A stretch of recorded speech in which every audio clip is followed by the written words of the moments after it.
સુરતમાં લોકસભા ચૂંટણીની આચારસંહિતા લાગુ પડી ગઈ છે। સુરત જેવા મહાનગરમાં આચારસંહિતા ભંગની કુલ 171 ફરિયાદ નોંધાઈ છે। જોકે સુરત જિલ્લા ચૂંટણી તંત્ર દાવો કરી રહ્યું છે કે 18 ફરિયાદ સિવાય બાકીની તમામનો ઉકેલ લવાયો છે। આ તમામ ફરિયાદ રાજકીય પક્ષોના બેનર્સ સંદર્ભે કરવામાં આવી હતી। સૌથી વધુ ફરિયાદ સત્તા પક્ષ ભાજપ વિરુદ્ધ કરવામાં આવી છે। સરકારી યોજનાઓના પોસ્ટર્સ અને બેનર્સ સંદર્ભે ભાજપ વિરુદ્ધ ફરિયાદ થઈ છે। સુરત શહેરમાં આદર્શ આચાર સંહિતા જળવાઈ રહે તે માટે જિલ્લા ચૂંટણી તંત્ર સજ્જ છે।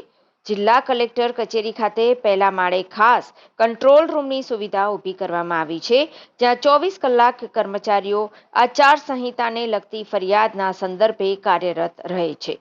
18 જેટલા કર્મચારીઓ અહીં રાઉન્ડ ધ ક્લોક કાર્યરત ડ્યુટી કરે છે। અત્યાર સુધી એપ, ટોલ ફ્રી નંબર તેમજ અન્ય માધ્યમોથી સુરત જિલ્લા ચૂંટણી પંચને 171 જેટલી આચાર સંહિતા ભંગની ફરિયાદ મળી છે, જેમાં સૌથી વધુ ફરિયાદ સત્તા પક્ષ ભાજપ વિરુદ્ધ કરાઈ છે, જેમાં સરકારી યોજનાઓના બેનર્સ હજુ પણ શહેરમાં ઠેર ઠેર જોવા મળી રહ્યાની ફરિયાદ થઈ છે। આ ફરિયાદ બાદ તાત્કાલિક તંત્ર દ્વારા એક્શન લઈ તેનો નિકાલ કરવામાં આવ્યો છે। નાયબ ચૂંટણી અધિકારી આર.સી. પટેલે જણાવ્યું હતું કે સુરત શહેરમાં 24 કલાક કંટ્રોલ રૂમ કાર્યરત છે। કોઈ પણ વ્યક્તિ આ કંટ્રોલ રૂમમાં કોઈ પણ માધ્યમથી આચાર સંહિતાની ફરિયાદ નોંધાવી શકે છે। રાજ્ય ચૂંટણી પંચની એપમાં મોબાઈલ દ્વારા કોઈ પણ વ્યક્તિ ફરિયાદ નોંધાવી શકે છે। આ સાથે ટોલ ફ્રી નંબર ઉપર પણ ફરિયાદ નોંધાવી શકાય છે। કંટ્રોલ રૂમમાં મળતી મોટાભાગની ફરિયાદ સત્તા પક્ષની યોજનાઓ દર્શાવતા બેનર્સ અને હોર્ડિંગ્સ હટાવવા માટે આવતી હોય છે। જોકે અન્ય પાર્ટીના મંજૂરી વગરના બેનર્સ, પોસ્ટર્સની ફરિયાદ પણ આવે છે। અત્યાર સુધીમાં સુરત જિલ્લાની અંદર અને ખાસ કરીને બારડોલી લોકસભા બેઠકને લઈને પણ લોકો આચાર સંહિતાની ફરિયાદ નોંધાવી રહ્યા છે। 16 વિધાનસભા મત વિસ્તાર છે। કુલ 171 જેટલી ફરિયાદ જિલ્લા ચૂંટણી તંત્રને મળી છે। નાયબ ચૂંટણી અધિકારી આર.સી. પટેલે જણાવ્યું હતું કે અમે 153 જેટલી ફરિયાદનો નિકાલ કર્યો છે। અન્ય 18 ફરિયાદ છે જે ડ્રોપ કરવામાં આવી છે, કારણ કે એપના માધ્યમથી કેટલાક લોકો માત્ર ટેસ્ટિંગ માટે ફરિયાદ કરતા હોય છે। આ સિવાય અમે તમામ ફરિયાદોના નિકાલ કરી ચૂક્યા છે। અમે અહીંયા 3 પ્રકારની ફરિયાદો લેતા હોઈએ છીએ, જેમાં મીડિયા તરફથી મળતી ફરિયાદ, ઉમેદવાર કે પક્ષ તરફથી મળતી ફરિયાદ અથવા તો અમારી ટીમ દ્વારા લેવાતી ફરિયાદ સામેલ છે। અત્યાર સુધીમાં કોઈ પક્ષના ઉમેદવાર સામે ફરિયાદ કરાઈ નથી।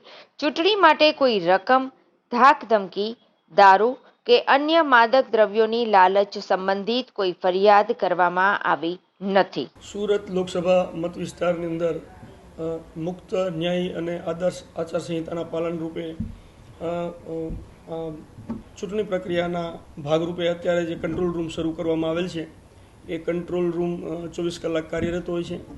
કંટ્રોલ રૂમમાં વિવિધ માધ્યમો દ્વારા ફરિયાદ આવતી હોય છે। કેટલીક ફરિયાદો ઈ-વિજિલ એપ, જે ખાસ રાજ્ય ચૂંટણી પંચે ડેવલપ કરેલું છે, કોઈપણ વ્યક્તિ પોતાના મોબાઈલ મારફતે પણ ફરિયાદ નોંધાવી શકે છે।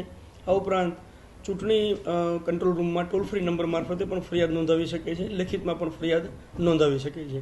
અત્યાર સુધીમાં આમાં સુરત જિલ્લા ખાતે કંટ્રોલ રૂમમાં ન માત્ર આપણી 7 એસી પરંતુ આપણા જિલ્લાને લાગુ પડતી અન્ય લોકસભા મત વિસ્તાર જેમ કે બારડોલી છે અથવા તો નવસારી છે, તેમ કરી કુલ આપણે 16 વિધાનસભા વિસ્તાર થાય છે। ટોટલ ફરિયાદ જે મળેલ છે 171 ફરિયાદ મળેલ છે, તેમાંથી આપણે 153 જેટલી ફરિયાદનો નિકાલ કરેલ છે, એટલે કે આપણી નિકાલની ટકાવારી 99% થાય છે। મોટાભાગની જે ફરિયાદો આવતી હોય છે તે અલગ અલગ રાજકીય પક્ષો મારફતે આવતી હોય છે, ક્યારેક વ્યક્તિગત ફરિયાદ આવતી હોય છે। મોટાભાગની ફરિયાદ અત્યારે જે કંટ્રોલ રૂમમાં મળેલી છે માત્ર રૂલિંગ પાર્ટીના બોર્ડ, બેનર ઉતારવા બાબતની છે। પરવાનગી વગર બેનર જે ચોંટાડેલા છે એ હટાવવા બાબતની ફરિયાદો મળેલ છે। અમારી કંટ્રોલ રૂમ સતત કાર્યરત હોય છે। અત્યાર સુધીમાં અમારી ગઈકાલે જે જાહેરનામું પ્રસિદ્ધ કરેલું છે ત્યાર પછી તમામ અમારી static surveillance team, video surveillance team અથવા તો ચેકપોસ્ટ કાર્યરત શરૂ કરવામાં આવેલ છે। અત્યાર સુધી કોઈ રોકડ રકમ સીઝર થઈ નથી। લીકર કે અન્ય કોઈ પણ એવી વસ્તુઓ કે જે ચૂંટણી ખર્ચ બહાર ઉપયોગ કરવામાં આવતી હોય અથવા તો મતદારને લોભ, લાલચ, ધમકી આપવાની કોઈ એવી ફરિયાદો અત્યારે કંટ્રોલ રૂમમાં નોંધાયેલી નથી.